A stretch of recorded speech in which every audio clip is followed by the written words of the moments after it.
Sí. Perfecto. Ok. Entonces ya no queda dudas con respecto al proceso de manera general. En este caso, la hebra continua, la hebra discontinua, los fragmentos de Okazaki, la primasa, la helicasa, la CSSB, la primasa, la DNA polimerasa. ¿No tienen dudas con respecto a ninguna de esas proteínas? De manera general, el mecanismo. No, todo bien. No, todo bien. Perfecto, perfecto. Muy bien. Pues, hay algo bien interesante, muchachos. Hay 3 polimerasas. La polimerasa 1, 2 y 3, pero hay otras 2, 4 y 5 que están asociadas a otro tipo de reparación, pero bueno, vamos a platicar de ellas en mutaciones, ahorita no. Vamos a ver que estas polimerasas tienen la actividad de sintetizar en dirección todas 5,3 y es la única forma en la cual pueden sintetizar 5,3, no 3,5, no. Es la única forma en la cual pueden sintetizar de 5 a 3. No hay otra forma, no hay otro sistema. Es la única razón en la cual ellas pueden sintetizar, ¿de acuerdo? Entonces, para que tengan en cuenta justamente esta parte de síntesis del DNA. También, por favor, vean que... Ay, voy a apagar esta cosa. Vean que esta síntesis del DNA puede ocupar distintas polimerasas, o sea, no solamente se va a ocupar una, puede ocupar distintas. ¿En qué varía la polimerasa 1, 2 y 3 si pueden las 3 polimerizar y reparar? Bueno, depende muchísimo de la procesividad, es decir, qué tanto puedan sintetizar cada una de ellas. ¿De acuerdo? Ok. ¿Recuerdan algo bien interesante, muchachos, cuando les dije lo del inicio? Lo de cómo se iniciaba esto. Les dije, aquí es mi inicio. Y te dijeron, sí, ahí es el inicio. ¿Cómo saben las proteínas dónde llegar al inicio? ¿Cómo saben? Supongamos, cuando ustedes van, no sé, a un restaurante o algo, ¿qué es lo que tienen que buscar primero? La dirección. Exactamente, la dirección. Es decir, algo que les indique que ahí se va a encontrar justamente el restaurante, el cine, la plaza, o lo que tengan que buscar, ¿de acuerdo? Justamente la dirección te la va a dar, en este caso, no sé, Google Maps, la guía Roji o lo que sea. También en las bacterias o en las células hay direcciones.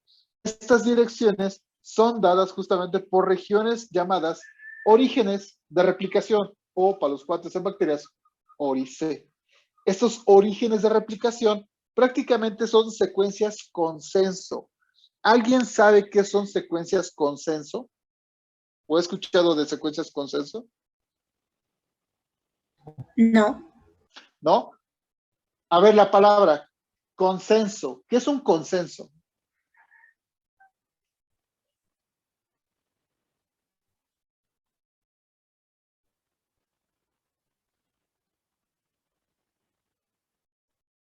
Ven, las secuencias consenso son regiones las cuales van a establecer dónde se puede interaccionar, dónde puede haber una interacción o no, ¿de acuerdo? Entonces, estas regiones consenso son regiones conservadas entre distintos reinos. Estas secuencias consenso se comparten tanto en bacterias como en eucariotes, ¿de acuerdo?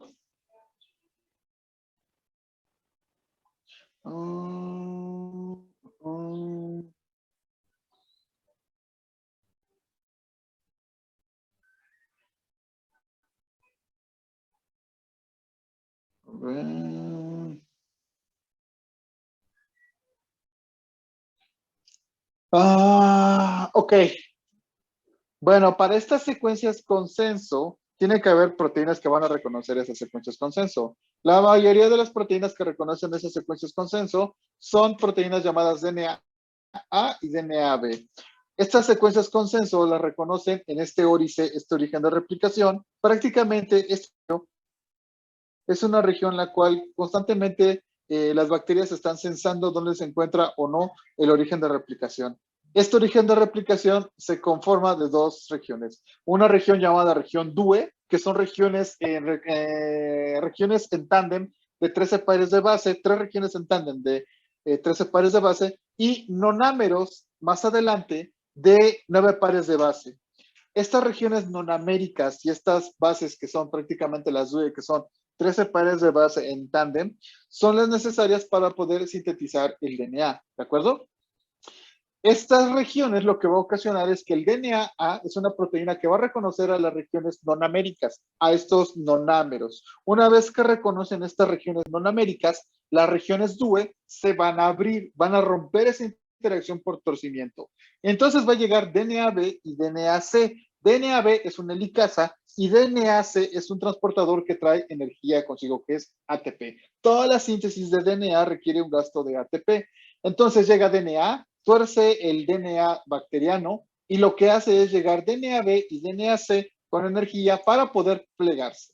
Llega DNA-B, que es la actividad de helicasa, y separa las hebras de DNA. En ese punto, estas DNA-B se van a pegar en estas regiones DUE. Algo interesante es que no importa de qué microorganismo hablemos, hablando de bacterias, las regiones DUE existen y esas regiones nonaméricas también se encuentran prácticamente distribuidas a lo largo del DNA. Sea antes o después de estas regiones DUE, bueno, siempre se van a encontrar las regiones DUE y las regiones nonaméricas. Lo que hace prácticamente esto es DNA llega, reconoce, abre un poco el DNA y ya posteriormente llega DNA-B con su actividad de helicasa a abrir completamente las dos horquillas. Vamos a ver de manera continua cómo se genera esta síntesis de DNA. Es muy sencilla. La verdad es que hay una fase de iniciación, es decir, se generan las burbujas de replicación, llega DNA A, llega DNA B, llega DNA C con ATP, se rompen las dos hebras de DNA, se rompen los puentes de hidrógeno y se abre esta burbuja de replicación. ¿De acuerdo? Vamos a ver cómo ocurre este proceso. Una vez que la helicasa ya abrió, va a llegar la primasa a sintetizar una secuencia que es un primer, que es un cebador de naturaleza a RNA. Recuerden que lo sintetiza en dirección 5'3". Siempre se debe de mantener esta interacción de la secuencia. Si no hay interacción, bueno, no hay una síntesis del DNA. Tiene que ser la secuencia establecida, 5'3". No hay otra dirección. Y en este caso,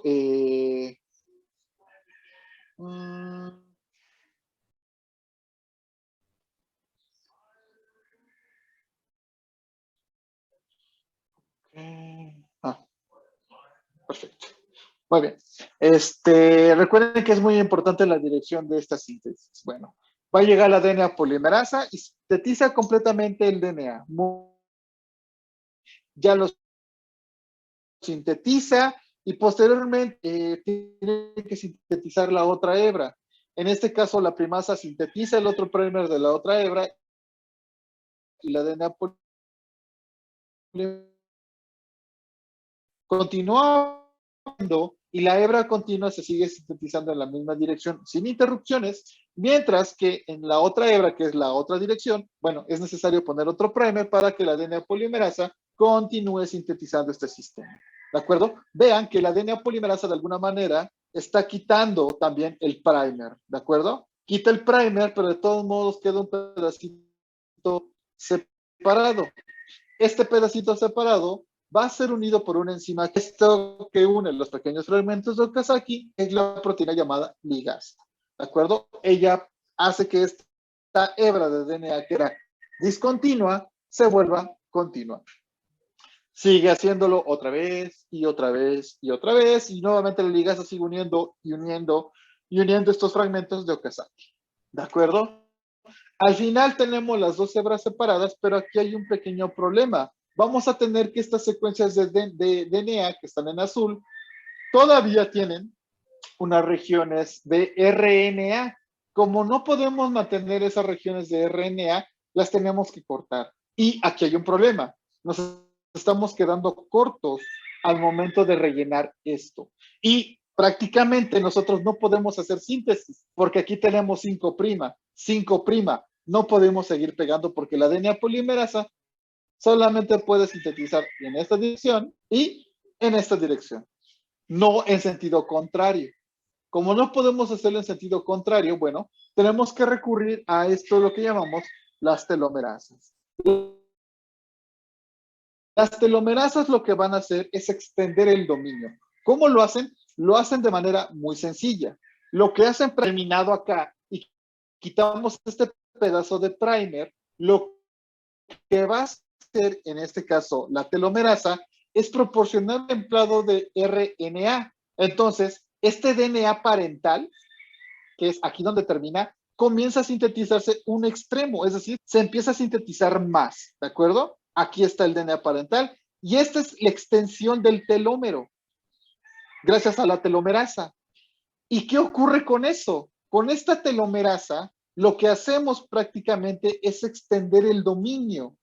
Lo que hacemos prácticamente es, una vez que extendemos este sistema, podemos pegar un primer acá y seguir sintetizando en esta dirección.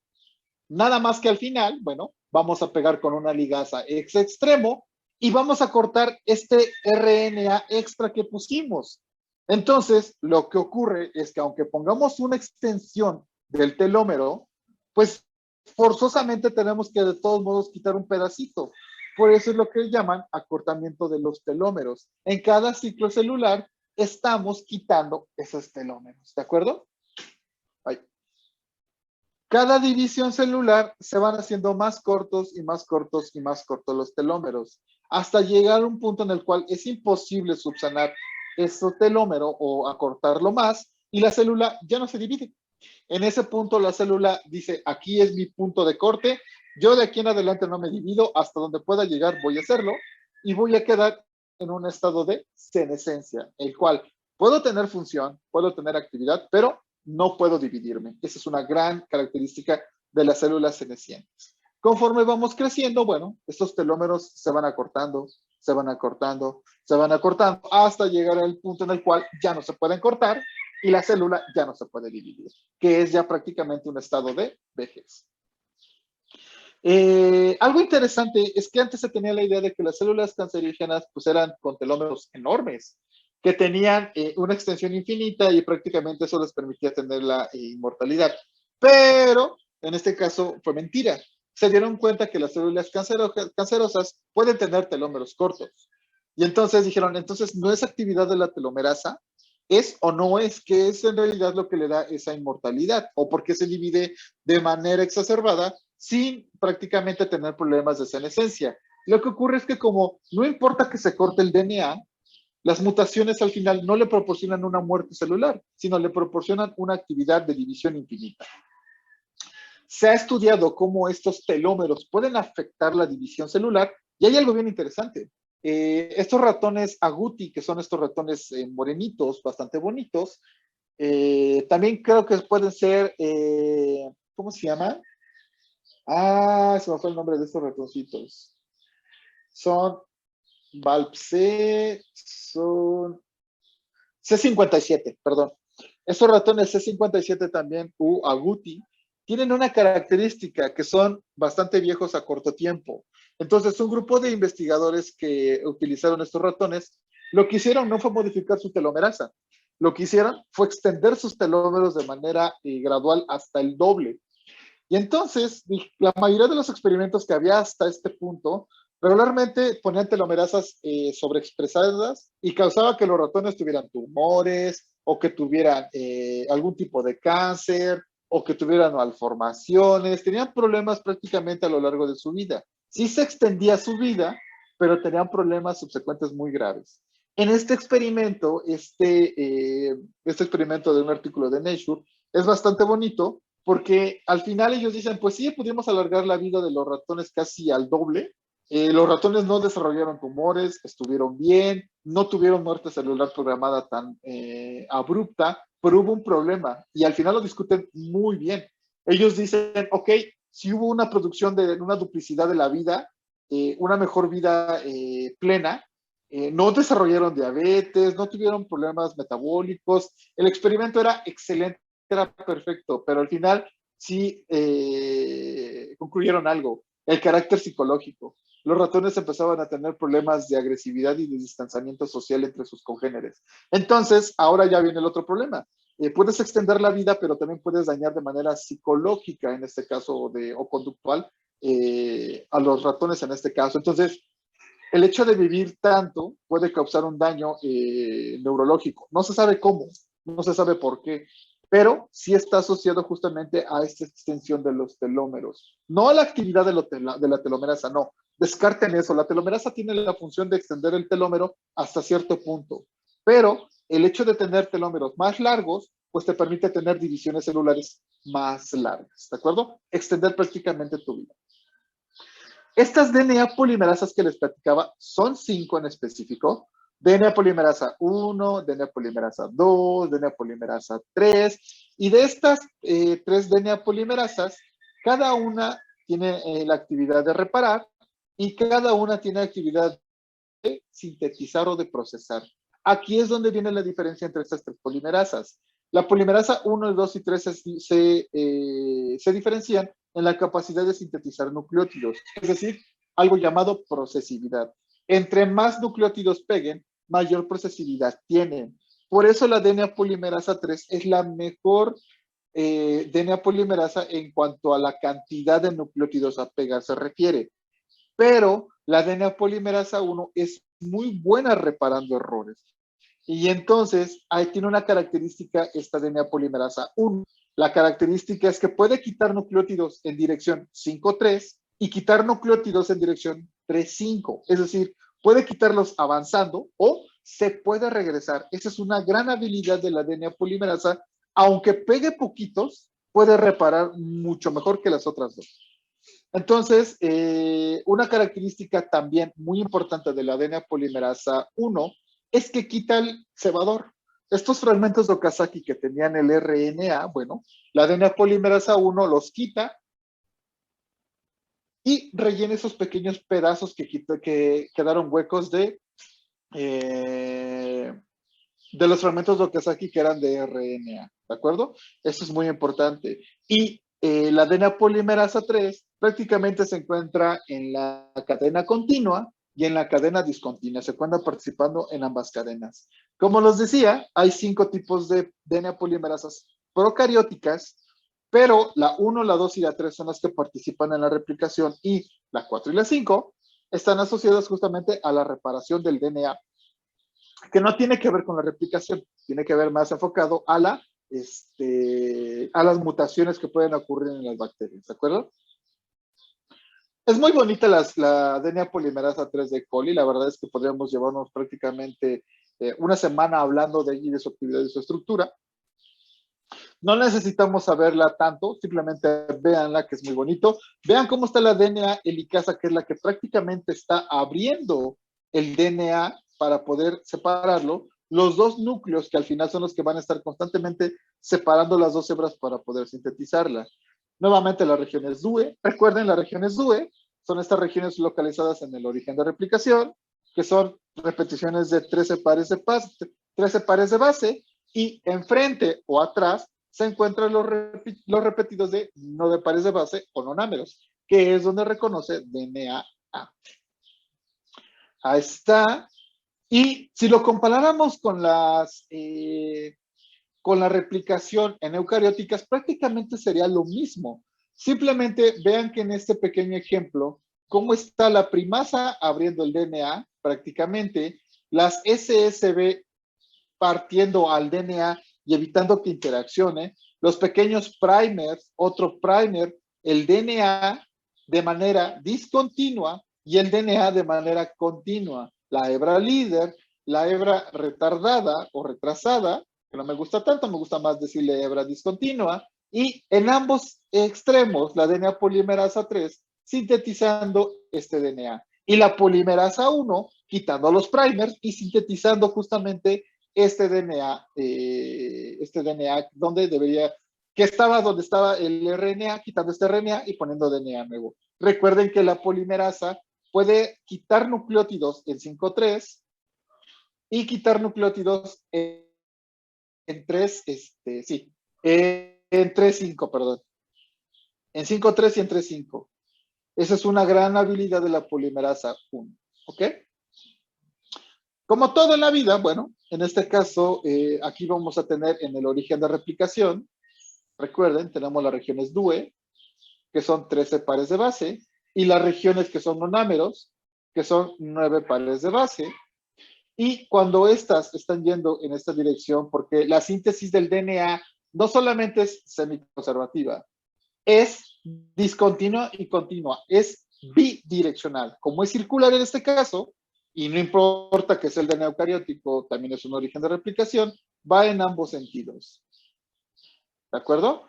Y entonces esta síntesis del DNA comienza a ir y empieza a flanquear estas regiones de término que le indican prácticamente a la síntesis del DNA que ya va a terminar la síntesis, que ya estamos cerca al término de la síntesis de RNA, de DNA, perdón. Cuando estas horquillas chocan entre ellas, se mantienen unidas prácticamente.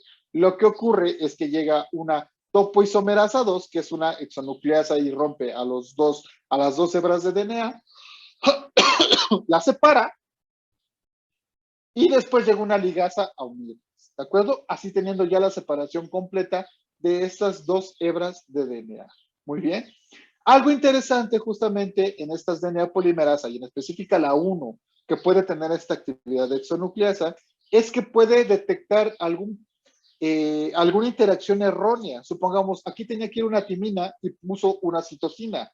Este bache que tenemos acá ocasionado por una mala interacción de la adenina con la citosina obliga a que la DNA polimerasa diga, ok, yo avanzo, y en cuanto detecta algo, dice, espérate, yo me regreso para ver qué está mal. Y entonces voy a romper ese enlace fosfodiéster, libero el nucleótido que está mal, y ya que lo revisé, ahora sí pongo la timina que le corresponde. Y continúo sintetizando. Eso tiene una gran ventaja al momento de regarla a poner estos nucleótidos. Y eso ocurre constantemente porque la DNA polimerasa 3, pues aunque procese mucho, puede llegar a cometer errores. No así la DNA polimerasa que puede sensar mucho mejor esta interacción o esta síntesis de nucleótidos. ¿De acuerdo? ¿Cómo es en eucariotas? Es similar. Tiene que haber una proteína que abra, una proteína que sintetice, pero aquí van a tener otro nombre. Aquí no va a ser polimerasa 1, 2, 3, 4 y 5, sino van a ser polimerasa alfa, beta, gamma, delta y épsilon. Son 5. De estas, vamos a ver que la hebra líder va a ser sintetizada por la DNA polimerasa épsilon, la hebra retardada o discontinua es sintetizada por la polimerasa delta y algo bien interesante, en este caso, la polimerasa alfa es la que va a sintetizar el primer también. Entonces, si se dan cuenta, son similares los procesos de replicación, tanto en procariotas como en eucariotas, simplemente que pues son proteínas con otro nombre, pero prácticamente se utiliza el mismo mecanismo. También hay que tener en cuenta que estos procesos, supongamos DNA-G para las bacterias o primasa, en eucariotas es MCM, ¿de acuerdo? Pero sigue siendo una helicasa, que es prácticamente el DNA, ¿de acuerdo?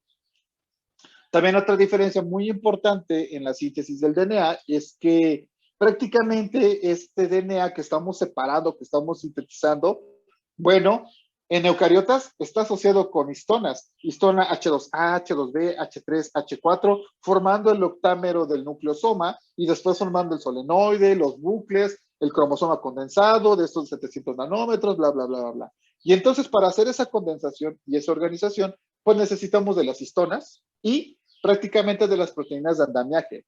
¿Qué onda, Eduardo? Doctor, dijo que en eucariotas la polimerasa beta sintetizaba el primer. No, alfa. Ah, ok. Ah, va, gracias. Alfa, alfa. ¿Y la delta era la de la discontinua? La delta. Ah, ok, va. Delta, delta. Sí, y la epsilon es de la continua. ¿Perfecto, Eduardo? Sí, doc, gracias. Perfecto, muy bien. Entonces, en esta síntesis eucariótica, pues requiere bastante, uno, energía y dos, un montón de proteínas. Prácticamente es estar enrollando este DNA en histonas, darle vueltas, organizarlo, metilarlo, acetilarlo, todo lo que se tenga que hacer, separar eucromatina de heterocromatina. Entonces, todo lo que se tenga que hacer justamente se está haciendo al momento de la división celular eucariótica. ¿De acuerdo?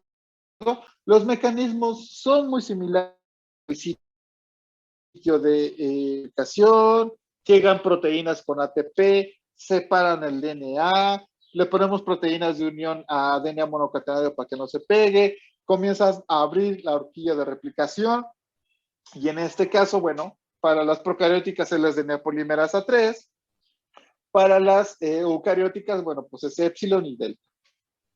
Esto no es necesario que se lo aprendan, simplemente es para visualizar cómo la síntesis del DNA eucariótico, bueno, pues conlleva utilizar un montón de proteínas constantemente y pues todo el tiempo estamos utilizando histonas, entonces eso complica mucho más cómo tratamos de organizar esta síntesis de DNA en eucarióticas. Es bastante complejo, jóvenes.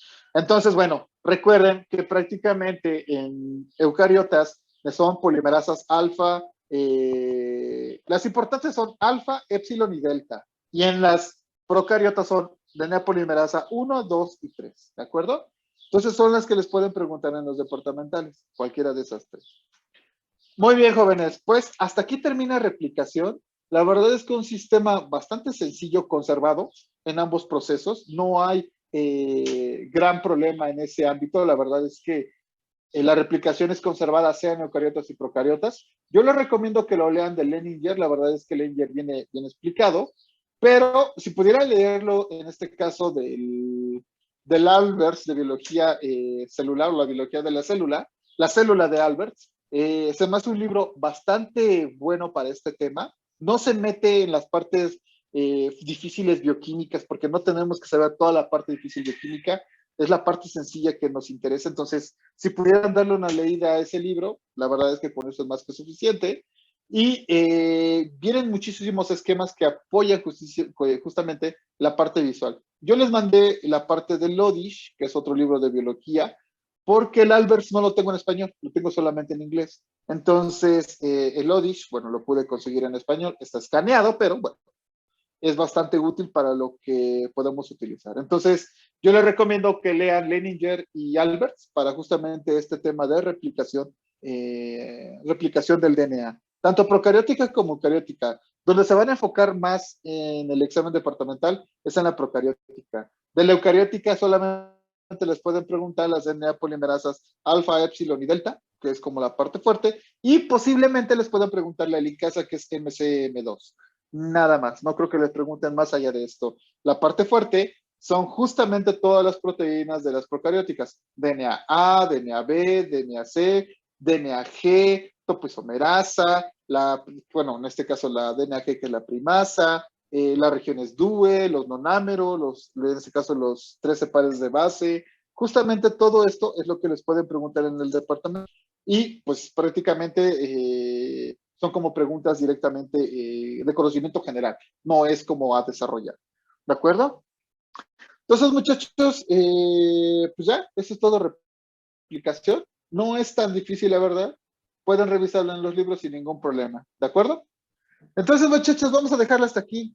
Nos vemos el lunes y el lunes comenzamos a ver transcripción. Ya con Dianita, la primera hora la empiezo.